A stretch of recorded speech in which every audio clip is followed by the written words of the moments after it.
Assalamualaikum warahmatullahi wabarakatuh. Perkenalkan, nama saya Ratna Sekar Kusumaningrum, Prodi Teknologi Hasil Pertanian, Kampus Palembang, NIM 05031382025083. Baiklah, di sini saya akan menjelaskan tentang Pancasila sebagai ideologi nasional.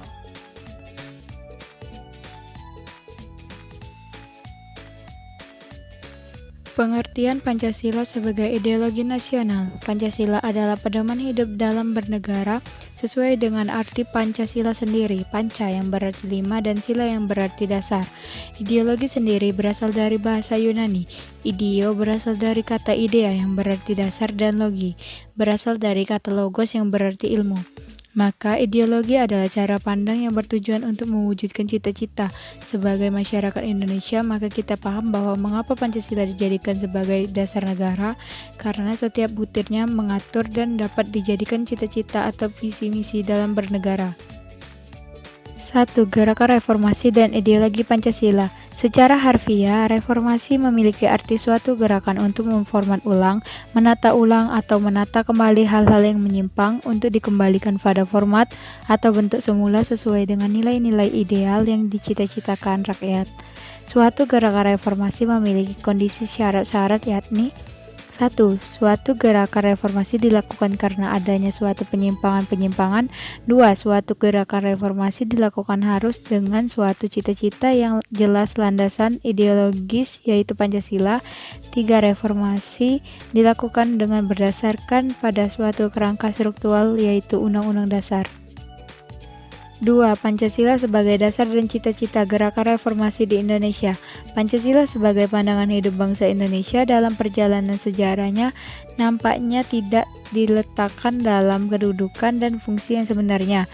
Sesungguhnya, setiap sila dalam Pancasila mempunyai nilai yang seharusnya dijadikan panduan dalam paradigma reformasi, yaitu 1. Reformasi yang berketuhanan yang Maha Esa, artinya gerakan reformasi berdasarkan pada moralitas ketuhanan dan harus mengarah pada kehidupan yang baik sebagai manusia makhluk Tuhan. 2. Reformasi yang berperi kemanusiaan yang adil dan beradab. 3. Reformasi yang berdasarkan nilai persatuan, artinya gerakan reformasi harus menjamin tetap tegaknya negara dan bangsa Indonesia sebagai satu kesatuan.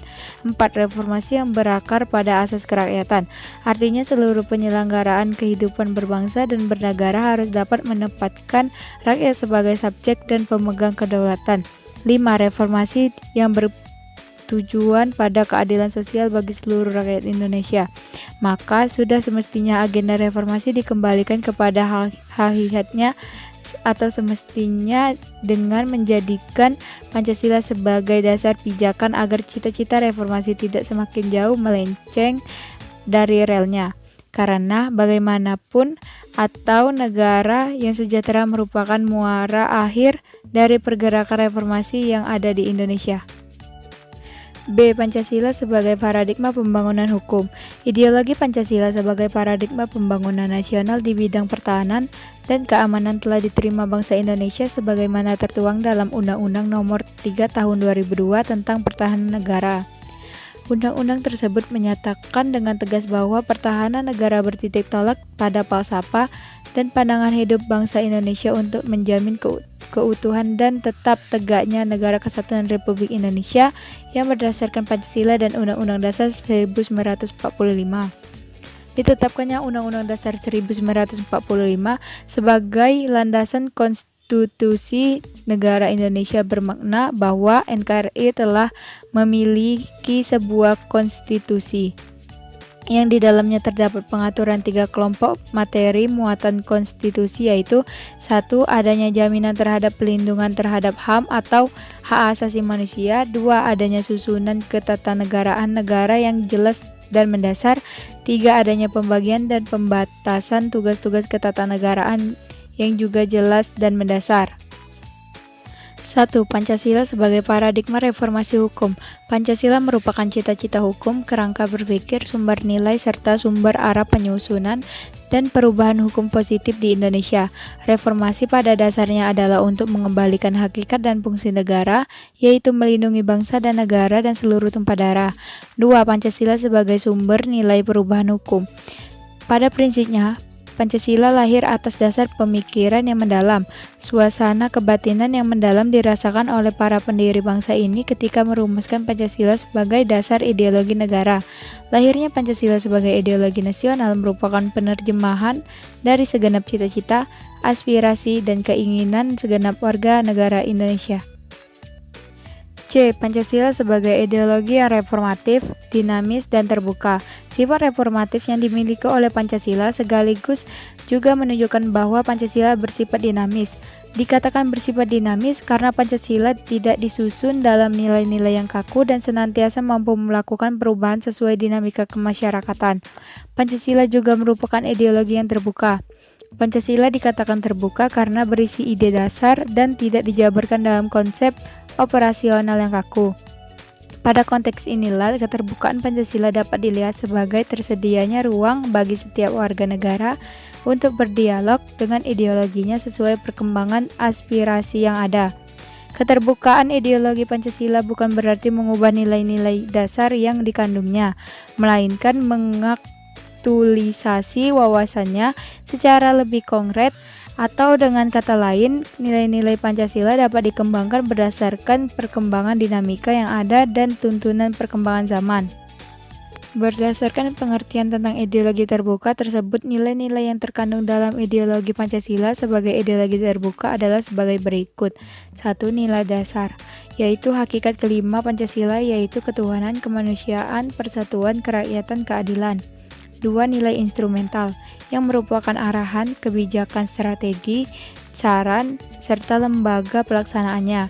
Yang ketiga, nilai praktis, yaitu merupakan nilai-nilai realisasi instrumental dalam suatu realisasi pengalaman yang bersifat nyata dalam kehidupan sehari-hari dalam bermasyarakat, bangsa, dan negara. Oleh karena itu, Pancasila sebagai ideologi terbuka secara struktural memiliki 3 dimensi, yaitu 1. Dimensi idealistik, yaitu nilai-nilai dasar yang terkandung di dalam Pancasila yang bersifat sistematis, rasional, dan menyeluruh. 2. Dimensi normatif, yaitu nilai-nilai yang terkandung dalam Pancasila perlu dijabarkan dalam suatu sistem norma-norma kenegaraan. 3. Dimensi realistis, yaitu suatu ideologi harus mampu mencerminkan realitas yang hidup dan berkembang dalam bermasyarakat. D. Peranan dan fungsi ideologi Pancasila bagi bangsa Indonesia. Pancasila sebagai ideologi nasional mempunyai peranan penting dalam berbagai aspek kehidupan masyarakat dan bangsa Indonesia. Secara umum, peran ideologi Pancasila bagi bangsa Indonesia dapat dikembangkan sebagai berikut. 1. Sebagai identitas yang menentukan eksistensi bangsa Indonesia. 2. Sebagai arah dan tujuan kehidupan berbangsa dan bernegara. 3. Sebagai sumber motivasi praktek kehidupan bernegara bangsa Indonesia. 4. Sebagai sumber kekuatan untuk menjaga integrasi nasional. 5. Sebagai pedoman untuk menjawab tantangan dan hambatan dalam kehidupan nyata. 6. Sebagai pokok fundamental dan normatif pada kehidupan bernegara. 7. Sebagai standar moral martabat bangsa. Dinamika dan tantangan Pancasila sebagai ideologi negara atau nasional. Secara umum, tantangan yang dihadapi oleh Pancasila sebagai ideologi bangsa dapat dibedakan menjadi tantangan yang berasal dari dalam atau tantangan internal dan tantangan yang berasal dari luar bangsa Indonesia atau tantangan eksternal. 1. Tantangan internal. Yang pertama, demoralisasi bangsa. Yang kedua, ancaman disintegrasi bangsa. Yang ketiga, cenderungan munculnya pemaksaan kehendak. Yang keempat, munculnya gerakan untuk merubah Pancasila. Yang kelima, rendahnya pengetahuan terhadap Pancasila. Yang keenam, lemahnya penegakan hukum. Yang ketujuh, belum meratanya kesejahteraan. 2. Tantangan eksternal. Yang dimaksud dengan tantangan eksternal adalah tantangan yang berasal dari luar negara Republik Indonesia, antara lain sebagai berikut. Yang pertama, globalisasi. Yang kedua, desakan ideologi lain. Yang ketiga, kepentingan internasional terhadap sumber daya alam Indonesia. Langkah-langkah menjadi eksistensi dan aktualisasi ideologi Pancasila diperlukan untuk mempertahankan spirit keindonesiaan bagi generasi yang akan datang. Langkah-langkah tersebut dapat dilakukan pada 2 pendekatan, yakni pertama, penanaman kembali kesadaran bangsa dan eksistensi Pancasila sebagai ideologi bangsa. Dan kedua, konsistensi dari seluruh elemen bangsa untuk menjadikan Pancasila sebagai pedoman pada kehidupan bermasyarakat, berbangsa, dan bernegara. Itu saja yang dapat saya sampaikan. Lebih dan kurang saya mohon maaf. Kepada Allah saya mohon ampun. Wabillahi taufiq wal hidayah. Wassalamualaikum warahmatullahi wabarakatuh.